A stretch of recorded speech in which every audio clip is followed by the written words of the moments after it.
O anime começa com nosso protagonista sendo esfaqueado por uma garota que demonstra ser muito sádica enquanto ela diz seu nome a cada facada. E nesse momento fatídico ele acaba morrendo. Porém, ao contrário do que esperava, ele acaba acordando se deparando com um goblin verde assustador em sua frente. O ancião decide chamá-lo de Gobrou e lhe dá um inseto para comer que ele não consegue evitar comer por estar morrendo de sono. Quando acorda, percebe que está cercado por um bando de bebês verdes, notando que também é um deles, então ele entende que deve ter renascido em outro mundo e começa a chorar. No dia seguinte ele já cresceu bastante, se surpreendendo pela velocidade com a qual goblins crescem, e percebe que agora pode falar, afirmando que dessa vez irá aproveitar sua nova vida ao máximo. No quarto dia o ancião está informando aos garotos que essa será a última comida que dará a eles, pois agora, como já estão crescidos, terão que caçar sua própria comida. E ao sair da caverna ele se depara com uma imensa floresta repleta de plantas desconhecidas e uma fauna que ele nunca havia visto. Ao fundo seu amigo está assustado por estar fora da caverna pela primeira vez e Gobrou se apresenta fazendo amizade com Gobkishi. Então eles saem pela floresta para caçar animais enquanto um persegue o outro finaliza. Ao ver Gobkishi querendo comer a caça sozinho, Gobrou lhe ensina um pouco de bons modos, informando que ele precisa dividir a comida. Após esse ensinamento a seu amigo, ele decide ver se consegue fazer uma arma com o chifre do coelho. Mas ao pegar o chifre ele sente uma sensação estranha sem saber descrever exatamente o que é. Depois ele e seu amigo almoçam o coelho. No dia seguinte eles continuam caçando coelhos enquanto Gobrou os finaliza, e ao pegar o chifre desse coelho novamente sente uma sensação muito estranha em seu ser, se perguntando o que deve ter sido isso. Enquanto eles comem, uma mensagem aparece na mente de Gobrou informando que ele acaba de adquirir a habilidade de evasão. Então ele entende o que está acontecendo, se recordando de seu antigo mundo, e conta que naquele lugar ele tinha a habilidade de absorção, uma habilidade raríssima que lhe permite ter a chance de adquirir as características de tudo que comer. E enquanto caça, reflete que deve ter perdido outras habilidades que possuía em sua vida passada, mas está feliz por pelo menos ter conseguido manter essa habilidade. Gobkishi fica surpreso com a facilidade que Gobrou tem para caçar. Então ele nota diversos monstros à espreita ao longe. No sexto dia eles estão se alimentando na caverna e uma garota fica surpresa por ver eles comendo um coelho de chifre, se apresentando como Gobmi, e diz estar tão surpresa porque viu no dia anterior outro goblin morrendo para um desses coelhos. Então fica admirada com Gobrou, achando muito forte e bonito. Nisso ele a convida para sua caçada no dia seguinte, o que deixa a garota muito feliz. Porém no dia seguinte está chovendo muito, tornando impossível uma caçada, então Gobrou decide ver o que eles têm guardado, buscando algo que possa servir para fazer uma nova arma. Ao entrar no local se depara com um grupo de mulheres humanas presas, já imaginando o motivo delas estarem naquele lugar, e decide pegar apenas um pedaço de pedra, ao qual ele começa a trabalhar para fazer sua arma. Nisso Gobji aparece, notando que Gobrou está muito motivado naquele dia, e conta que o menino subiu de nível mais rápido do que ele esperava. Gobrou fica sem entender, então o ancião lhe manda fazer um gesto com as mãos e uma mensagem surge em sua mente informando seu nível. E o velho prossegue contando que caso ele chegue no nível 100 poderá evoluir para uma forma de vida mais avançada. Porém isso não é uma tarefa fácil, sendo que a maioria não consegue chegar tão longe. Nisso Gobrou reflete que os goblins crescem tão rapidamente que esse senhor, por mais que esteja muito velho, tem apenas 20 anos. E ele vai embora informando que os jovens da aldeia em breve retornarão e Gobrou poderá ver como é um hobgoblin, a evolução dos goblins, ansioso para ver que tipo de presa eles terão caçado. No dia seguinte eles estão caçando vários animais na floresta em uma equipe organizada entre apoio, lutador média distância e atacante. Após a caçada eles param para comer e Gobmi fica emocionada porque até esse momento tudo que ela tinha comido foram frutas. Ao comer Gobrou adquire novas habilidades relacionadas a veneno, resistências e percepção, e fica feliz percebendo que a cobra tinha um nível muito maior que o dele. Nisso Gobkishi pergunta se pode comer a cabeça, ao que Gobrou informa ser muito venenosa para eles. Então ele mesmo come agora que adquiriu resistências, contando que irá sobreviver naquele mundo custe o que custar. Nos dias seguintes eles passaram o tempo preparando seus equipamentos e saem para explorar uma caverna. Porém ao entrarem se deparam com um bando de morcegos que atacam, então ele manda Gobmi correr enquanto eles lutam. Nesse momento ativa sua habilidade de mal olhado que paralisa os morcegos, aproveitando o momento para atacar. Ao comer os morcegos uma mensagem aparece informando que ele acaba de adquirir a habilidade de vampirismo e ecolocalização. Enquanto comem, um bando de goblins os observam famintos e morrendo de inveja por não conseguirem caçar nada. Mais tarde, no meio da noite, um bando de goblins se reúnem para matar Gobrou. Porém, graças à sua habilidade de percepção, ele consegue sentir a presença deles e ataca todos de surpresa. Um dos goblins acaba sendo muito ferido e morre em decorrência de um veneno. Nisso Gobrou se desculpa, pois foi tudo tão rápido que ele acabou não ajustando direito sua habilidade de veneno. E Gobmi aparece para dar uma lição nos goblins que atacaram seu amigo. No dia seguinte eles atacam um orc que estava andando sozinho quebrando seus ossos e Gobrou finaliza com imensa brutalidade deixando seus amigos assustados. Ao comê-lo uma mensagem surge informando que ele acaba de aprender a linguagem dos orc, libido e a habilidade de detectar e analisar. Após encherem a barriga manda seus amigos o ajudarem a carregar tudo aquilo então leva para os outros goblins na caverna, que estavam morrendo de fome e após uma leve hesitação eles decidem comer agradecendo pela bondade de Gobrou, que reflete que se estivesse no outro mundo nunca teria ajudado os pobres indefesos mas algo mudou nele desde que chegou naquele lugar. No meio da noite uma mensagem surge informando que ele excedeu o nível necessário e por causa disso evoluirá para Hobgoblin, mas ele não deu muita importância achando que aquilo era apenas um sonho, e ao aceitar recebeu a bênção do grande deus da origem. No dia seguinte quando acordou percebeu que todo o seu corpo havia mudado de uma forma espantosa. Não só ele mas também seu amigo Gobkishi evoluiu o que deixa Gobmi surpresa e feliz com seus novos corpos que agora estão mais fortes e mais bonitos. O ancião fica espantado com a velocidade que os dois evoluíram não tendo nem um mês de vida ainda e Gobkishi decide testar sua nova força em um combate contra seu amigo. Então eles vão para a floresta e se divertem dando vários golpes. Gobkishi demonstra ser muito mais forte, porém seu amigo é mais rápido que o faz vencer o combate e elogia a força de Gobkishi. Ao fim da luta ele ouviu um som ao longe percebendo que um grande problema se aproxima. Então chama sua amiga que estava escondida observando a luta e manda que ela pegue a besta que fizeram outro dia. E vemos uma grande matilha caçando os coelhos e até mesmo outro orc que estava dando bobeira por lá, o despedaçando em várias partes de forma brutal. Nisso Gobrou dá o sinal e sua amiga inicia o combate dando um tiro fatal no líder da matilha, e partem para cima. Enquanto lutam ele reflete que ter colocado seu veneno nas pontas das flechas foi uma boa estratégia pois sem o líder os lobos ficam desnorteados, o que facilita muito o combate. Porém o líder se ergue novamente desafiando Gobrou, mas não resiste ao veneno e cai definitivamente. Então Gobrou aproveita para lanchar e adquirir novas habilidades, entre elas a de liderança militar lhe deixa curioso. Após o combate eles levam os lobos para a caverna e Gobrou diz que eles devem caçar e devolver a mesma quantidade que comerem. Os goblins ficam assustados pois são muito fracos então pedem para que Gobrou os ensine como caçar e matar seus inimigos. Então Gobrou entende a situação e promete ensinar todos a caçar e fazer armas o que deixa todos muito agradecidos e comemoram por terem Gobrou com eles. Enquanto isso o jovem reflete que naquele mundo seu objetivo vai ser comer tudo o que puder e se tornar cada vez mais forte para liderar seus companheiros. Alguns dias se passam e enquanto os goblins treinam Gobrou entra na caverna e se depara com Gobmi que acaba de evoluir para uma bela Hobgoblin. O dia começa com Gobrou avisando a Gobji que algo terrível aconteceu. Ele fica surpreso ao descobrir que todas as garotas humanas da caverna se mataram e Gobrou reflete que devem ter feito isso pois perderam toda a esperança de escapar daquele lugar. Por isso tomaram um veneno após o jantar e se foram tranquilamente durante o sono. Então eles decidiram dar a elas um funeral. Após isso dias se passam e Gobrou começa a treinar os goblins de sua geração mandando a garota se esforçar mais pois está ficando para trás. E conta que nesse meio tempo ele aproveitou para comer diversos animais e continuar ganhando novas habilidades. Ao longe ele avista um grupo se aproximando os reconhecendo como goblins mas imaginando que são inimigos ele saca suas espadas preparado para lutar. Mas o ancião lhe impede avisando que aqueles goblins pertencem ao grupo deles pois são da geração anterior e explica que eles são os pais da geração de Gobrou. Eles chegam se cumprimentando e os goblins os parabenizam por terem conseguido tantos espólios em sua incursão. Em especial as mulheres raptadas que chegaram em boa hora já que eles perderam todas alguns dias. O que deixa os goblins animados então Gobrou reflete que o DNA dos goblins é tão forte que mesmo se acasalando com outras espécies isso ainda resulta no nascimento de novos goblins. Mas não concorda em fazer isso com garotas contra a vontade delas. Então vai até o líder daquele grupo pedindo para cuidar das garotas mas o goblin acha uma ofensa receber ordens de um ser mais jovem e inexperiente, o que deixa todos os goblins em alerta para um possível combate. Então duas garotas aparecem os mandando se acalmarem para elas não terem que acabar no meio da briga. Ao perguntar que são elas Gobji as apresenta como Obsato e Obsei Amaga. Então elas sugerem um duelo entre os líderes de cada grupo e quem vencer ganhará o direito de liderar todos eles. Porém será um combate desarmado. Eles concordam e Gobrou acaba rápido com aquela luta enrolando o antigo líder com suas teias que deixam Gobji impressionado com o poder do rapaz, questionando onde ele estava escondendo aquilo e o rapaz conta que isso não pode ser considerado uma arma já que faz parte de seu corpo e é produzido naturalmente como saliva, e reflete que ter comido aquela aranha foi muito benéfico para ele. As garotas ficam impressionadas por alguém como ele ter nascido enquanto estavam fora da aldeia então ele pergunta se alguém quer questionar sua autoridade agora como líder da aldeia e ninguém se opõe. Após isso ele leva as garotas para a caverna avisando que irá cuidar delas e já avisou a todos os goblins para que não toquem nelas, prometendo também tentar devolvê-las às suas casas um dia. As garotas ficam surpresas e uma questiona o que ele quer em troca e Gobrow pede para que elas compartilhem o conhecimento delas com ele. Enquanto elas falam, Gobrow reflete que todas faziam parte de um grupo de comerciantes que foi atacado pelos goblins e acabaram sendo as únicas sobreviventes. Após uma longa conversa, todas caem em prantos assustadas com toda aquela situação. No dia seguinte ele vai vê-las e nota elas mais alegres, já tendo aceitado encarar a situação de forma mais positiva, já que não vão sair de lá tão cedo. E conta ter cozinhado para elas usando os utensílios humanos que encontrou nos espólios, pois para a mente uma boa comida é como um remédio. E olha para elas enquanto reflete que apesar dos humanos não poderem evoluir como os goblins, eles possuem diversas ocupações. As irmãs são cozinheiras e alfaiate. Uma é ferreira. A ruiva corajosa que lhe cumprimentou é uma guerreira em aprendizado e a de óculos uma alquimista. E considera colocar a guerreira para treinar junto com os goblins quando eles atingirem um nível considerável. No dia seguinte ele coloca os goblins para treinar, que caem de exaustão com os músculos doendo, então ele os insulta perguntando se sobreviveram esse tempo todo apenas por sorte. O que faz os goblins se revoltarem, então ele os ensina uma lição. Nos dias que se seguiram dedicou seu tempo para treinar os goblins em exercícios em grupo e para ensiná-los as regras que estabeleceu para a aldeia. No dia seguinte a chuva intensa impediu os goblins de saírem, então ele e seu amigo decidiram fazer um intenso combate de treino, deixando os outros goblins impressionados com suas habilidades. Mais tarde naquela noite, enquanto a chuva continuava a cair, seus sentidos lhe despertaram do sono avisando de algo que estava prestes a acontecer. Enquanto isso, um grupo de goblins se dirige à caverna onde estão as garotas, sedentos para pegá-las, vendo que elas estão dormindo. Mas Gobrow surge atrás deles, os lembrando que também deveriam estar dormindo. Nisso as garotas acabam acordando e se assustando com o que Gobrow fez com os goblins. E refresca a mente do antigo líder goblin dizendo tê-los mandado ficar longe das garotas. O homem tenta argumentar algo sobre elas serem irresistíveis, mas logo é silenciado. Então Gobrow se desculpa com as garotas por ter deixado elas sentirem medo. Nisso os outros goblins aparecem e ele pede para que Gobkshi leve aqueles goblins para fora e pede a Gobmi para que reúna toda a aldeia lá fora também para que todos testemunhem o que irá fazer. E começa a usar os goblins como sacos de pancados, deixando entre a vida e a morte. Então pergunta a todos se aprenderam o que acontece com quem quebra as regras da aldeia. Após ouvir a resposta, dispensa a todos e conta ter decidido parar de espancá-los no limite da vida deles para que agonizassem o máximo de tempo possível e morressem lentamente até a manhã seguinte. No outro dia eles vão caçar um tricórnio, mas suas escamas são incrivelmente duras, então eles o imobilizam e atacam com as armas pesadas, vencendo a criatura. E param para fazer um lanchinho. Ao comer, Gobrow recebe várias novas habilidades como a estocada tripla e uma cura acelerada. Ao testar seu novo poder, fica impressionado vendo que um simples golpe resulta em 3 ataques sem esforço adicional, percebendo quanto o tricórnio foi um grande oponente. Naquela noite a garota ruiva decidiu se deitar ao seu lado, ainda assustada por causa do incidente na noite anterior, então ele decidiu acolhê-la. Mas quando acordou, Gobmi também foi lhe fazer companhia e ambas usaram seus braços como travesseiro, fazendo eles ficarem doloridos pelo resto do dia. Ao saírem, todos ficam impressionados ao ver que Gobui também evoluiu para Hobgoblin apenas por ter carregado os equipamentos deles. Após isso, conta que os treinos estão indo muito bem, deixando os guerreiros de armamento pesado sob a supervisão de Gobkshi, enquanto Obsato treina os guerreiros leves focados em mobilidade. E Gobmi treina os de ataque à distância. Gobui treina o pessoal da retaguarda, que realiza diversas tarefas, e deixou Obsei como chefe da equipe mágica, mas como ela é a única maga da aldeia, acaba que não tem ninguém para treinar. Vendo que está tudo sob controle, ele decide partir para as profundezas da floresta em busca de novas criaturas para devorar, deixando a responsabilidade dos treinos nas mãos dos chefes das equipes. E a primeira criatura que encontra é um tricórnio, então decide testar sua nova magia de conclusão, invocando uma lança que decepa a cabeça da criatura sem dificuldade, deixando o Goblin impressionado, que reflete que pode ter ficado mais arrogante vendo seu novo poder, e decide prosseguir rumo ao norte da floresta. Enquanto prossegue, acaba se deparando com um rastro de sangue que o faz se recordar do aviso que Gobji lhe deu há muito tempo, avisando para nunca irem para as florestas do norte, pois naquele lugar vivia uma terrível fera escarlate, chamada de Urso Vermelho. Ele nota que foi muito para o norte, se deparando com um tricórnio dilacerado sob seus pés, surpreso pela força que a fera deve ter para dilacerar a armadura do tricórnio. Nisso o urso surge imponente, pronto para devorar qualquer um em seu caminho. Gobrow reflete que deveria estar fugindo, afinal essa é a opção mais lógica diante da morte certa. Mas por algum motivo ele sente cada um de seus instintos o motivando a ir para cima, e uma enorme felicidade expressada em seu sorriso, desejando derrotá-lo e comer seu corpo para ficar ainda mais forte. Então invoca sua magia novamente em forma de lança e arremessa no urso, que bloqueia o ataque mesmo tendo sacrificado sua pata para isso. Então o urso ataca ferozmente, derrubando tudo em sua frente, fazendo Gobrow perceber que morreria com um golpe, pois nem mesmo sua habilidade de armadura adquirida ao comer o tricórnio ajudará contra essa criatura. Então decide usar suas armas e se decepciona ao ver que a criatura é incrivelmente resistente. Em seguida ele recua e tenta usar suas teias, que demonstram serem ineficientes, e o urso solta uma rajada de chamas queimando tudo ao redor. Enquanto se cura, Gobrow reflete que aquele golpe deve ter chegado aos 2000 graus e fica impressionado, pois nunca tinha ouvido falar de um urso que cuspia fogo como um dragão. Então pensa em um plano, estando disposto a levar algum dano para derrotar a criatura. Nisso ele chama a atenção da criatura e avança enquanto o urso carrega e dispara novamente. Porém Gobrow ergue uma barreira e continua avançando até atingir a boca da fera, mas acaba sendo arremessado vários metros para longe com a força da patada, que o deixa muito debilitado, e considera aquilo um empate, já que conseguiu travar a boca do urso, que não vai mais lançar rajadas de fogo. O urso ruge mostrando toda a sua força sem dar sinal algum de que irá tombar. Gobrow sabe disso, refletindo que se receber mais um ataque daqueles irá morrer. Mas é toda essa desvantagem que faz pegar aquela refeição valer a pena e parte para cima do urso, disposto a pegar aquela refeição custe o que custar, mesmo que morra para isso. No dia seguinte os raios do sol iluminam aquilo que há pouco tempo havia sido o campo de uma terrível batalha, e Gobrow, já muito debilitado, come o urso, feliz por ter conseguido vencer. Então novas habilidades são adquiridas e ele cai desmaiado. Nisso uma mensagem do sistema surge falando de uma nova evolução por ele ter adquirido pontos suficientes. Quando acorda no outro dia, continua a comer o urso e recebe ainda mais habilidades, então decide cortar o corpo, achando estranho o fato de sua faca estar pequena. Então nota que foi ele quem cresceu, percebendo que agora é um ogro. Quando retorna para a aldeia, todos ficam desesperados achando ser um ataque de ogro, mas Gobmil reconhece e lhe dá um chute por ter sumido tanto tempo, mas acaba se machucando. Após isso ela o repreende pelo que fez, enquanto todos ficam impressionados com o quanto ficou forte e poderoso agora. Então todos começam a lhe fazer perguntas sobre como derrotou o urso vermelho e ficou daquele jeito.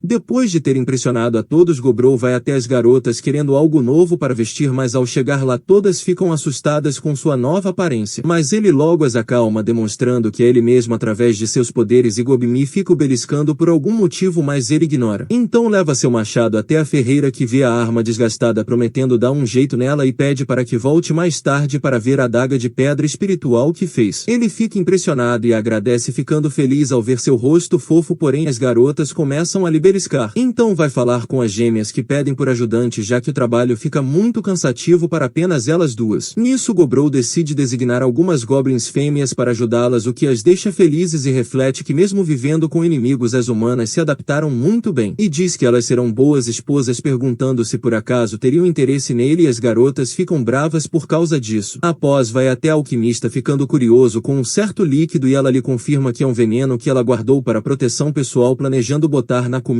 dele caso fosse necessário, mas desistiu ao perceber que nem todos os goblins são do mal, e fica feliz por ele ter se desenvolvido tanto, mas sente que um olhar gélido paira sobre ele. Após algumas horas ele finalmente consegue alegrar todas as garotas, ficando muito cansado. No dia seguinte ele vai treinar junto com os goblins, mas acaba sendo forte demais para eles, pois seus socos normais quase mataram os goblins comuns e deixaram a armadura de Gobkishi no limite. E ao perguntar o que há com Gobkishi, ele apenas sai para caçar. No dia seguinte conta que Gobui se entregou ao seu novo hobby de escavar túneis em busca de pedras espirituais. Gobmi e Gobsato foram caçar juntas, e a ruiva se dedicou aos treinos, enquanto ele ficou costurando ao lado de sua amiga, que o acha bem hábil mesmo sem um braço. E Gobrow fala que dá para se acostumar com qualquer coisa, então pergunta se ela acha que está tudo bem com Gobkishi. Mas a maga lhe diz que isso só vai depender do quanto ele se esforçar a partir de agora, então ele aproveita e manda ela devolver seu livro, pois ainda não terminou de ler. No dia seguinte, após o almoço, sua amiga chega desesperada carregando uma carbúnculo muito ferida, então ele começa a curá-la, enquanto a garota diz que ela caiu de uma parede enquanto cavava. Após algum tempo a garota acorda sem saber onde está, e depois que lhe explicam o que aconteceu ela decide se abrir, dizendo se chamar Returner, e conta que a última coisa que se lembra é de que estava sendo atacada por humanos. Então Gobrow reflete que a joia em sua cabeça é muito valiosa, chegando a valer 1 milhão de ouros, sendo esse o provável motivo dos humanos atacarem. Então a garota lhe implora para que expulse os humanos de sua casa, contando tentando não lhe restar mais muito tempo de vida. Nisso Gobro reflete que ela é uma criação artificial do grande mago Velvet que agora guarda o seu grandioso tesouro que ele fez em vida, mas que por causa dos ataques humanos seu núcleo de vida está muito danificado e por isso ela morrerá em breve. Ela segue contando que seu mestre odiava os humanos e antes que eles roubem seu tesouro ela prefere deixar tudo com os goblins. Então Gobro reúne todos avisando que irão recuperar o tesouro e pede à ferreira a adaga espiritual contando que é apenas para parecer mais imponente do que seria se chegasse de mãos vazias. A ruiva fica assustada então ele a manda ficar calma pois não pretende massacrar os humanos apenas expulsá-los. Mas se eles não o ouvirem então terá que ir pro plano B. Então ele vai até o castelo através de um buraco que Gobui cavou acidentalmente ficando muito impressionado com a habilidade da garota que diz nem acreditar que ela fez aquilo. Nisso ele prossegue sozinho enquanto seus amigos se escondem e ao encontrar os humanos eles ficam surpresos vendo um ogro em sua frente, refletindo que as criaturas daquele lugar não acabam nunca. Então um assassino tenta matá-lo mas ele para o ataque deixando todos impressionados e manda todos saírem daquele lugar pois não é a casa deles. E tudo que eles fizeram até agora se enquadra em diversos crimes. Os humanos ficam impressionados vendo um monstro falar a língua humana mas ignoram o aviso e partem para cima. Enquanto se desvia Gobro nota que os 3 da retaguarda possuem itens de alta qualidade mas que mesmo com itens bons eles são muito desajeitados, entendendo que por confiarem demais nos equipamentos suas habilidades são muito baixas. Então o mago joga um raio na sua cara achando ter conseguido causar dano mas tudo que conseguiu foi enfurecer Gobro que decide ir pro plano B e finaliza logo os humanos, avisando que agora vão se arrepender por não terem lhe escutado após acabar com a luta. Ele conta que eles comeram todos eles e graças à sua habilidade acabou adquirindo as classes de todos incluindo algumas magias, em especial a magia de caixa mágica que lhe permite guardar muitos itens. Também conseguiu um anel que oculta seus status e uma bolsa que também guarda muitos itens só que menos que a caixa. Então prosseguem para a sala do trono onde Retorner agradece por terem lhe ajudado e conta que seu mestre era muito habilidoso com espíritos por isso podem encontrar muitas pedras espirituais naquele lugar. Após isso se despede de Gobro que aproveita para comer sua joia então Gobkishi aparece querendo saber se Gobui está bem que responde de um jeito muito meigo. Após isso todos fizeram uma oração silenciosa por Retorner e começaram a pegar todo o tesouro colocando na caixa mágica. Antes de ir Gobro acha que seria muito desonroso deixar o corpo do mago ali então decide cremá-lo. Ao fazer isso encontra uma luva que se funde ao seu braço quando coloca deixando seus amigos impressionados enquanto conta que ela pode girar além de produzir seus fios e veneno, sendo um artefato de classe lendária. Após cumprirem a missão eles fecham a passagem e decidem festejar com um banquete. No dia seguinte ele avalia os itens com a ferreira e decide dividir com todos os 15 hobgoblins da aldeia ficando com 3 para si sendo os 3 de classe lendária. E conta que os itens de classe lendária são tão cobiçados que despertam até o interesse de nações. Mais tarde eles saem para buscar um urso que as gêmeas logo transformam num belo cozido delicioso. Enquanto come pensa no que fará com a ruiva que ainda não está pronta pro combate. No dia seguinte pensa em escolher um novo líder dos hobgoblins mas percebe que todos ficaram bem fortes então decide transformá-los em seu grupo de mercenários. Mais tarde ele decide ir caçar novas presas encontrando com uma aranha que lhe dá a habilidade de produzir fios dourados e pega parte de sua carapaça para vender depois. Em seguida encontra um veado que ele logo come. Vagando mais pela floresta ele acaba se deparando com uma bela árvore mas acabou entrando numa situação muito problemática pois nesse mundo existe uma espécie chamada dríades que seduzem os machos com sua beleza e então os eliminam. Nesse momento uma delas surge em sua frente lhe dizendo palavras doces de sedução. Vendo que não está conseguindo resistir ele se lembra que vai acabar virando alimento caso se deixe levar então decide dar uma lição na dríade com uma habilidade que nunca tinha usado, dando um trato nela por 5 horas. Após isso se despede da dríade e vai até um lago com cachoeira para se lavar onde brotam alguns homens lagarto que ele derrota sem esforço adquirindo novas habilidades. No caminho de volta aproveita para caçar um tipo de touro. No dia seguinte descobre que 2 goblins têm potencial para se tornarem magos então os manda para Robsei que começa a dar uma risada sádica feliz por ter aprendizes. Mais tarde ele decide usar seu feitiço de encantamento em sua adaga junto à ferreira mas ela fica emburrada com ele. No dia seguinte ele vai falar com Gobmi que parece estar emburrada com ele também então pergunta a todos se sabem o que pode ser. Mas ninguém lhe diz nada e as gêmeas também dizem não saber enquanto tentam lhe oferecer uma comida mortal. Então vai até a alquimista que acha ele muito bobo por não ter notado e diz que elas estão com ciúmes por causa do encontro secreto que ele teve lá fora. E todos perceberam isso já que ele tá cheio de chupões no pescoço, o que o faz perceber o quanto a dríade é assustadora. Nisso a alquimista diz saber como todas elas se sentem e lhe dá um beijo mostrando seu desejo por ele, que fica sem reação mas entra no clima também também nisso as outras garotas aparecem bravas querendo também ficar com ele. E aqui a gente já sabe o que vai rolar. E tranca a porta do quarto com seus fios dourados que possuem isolamento acústico.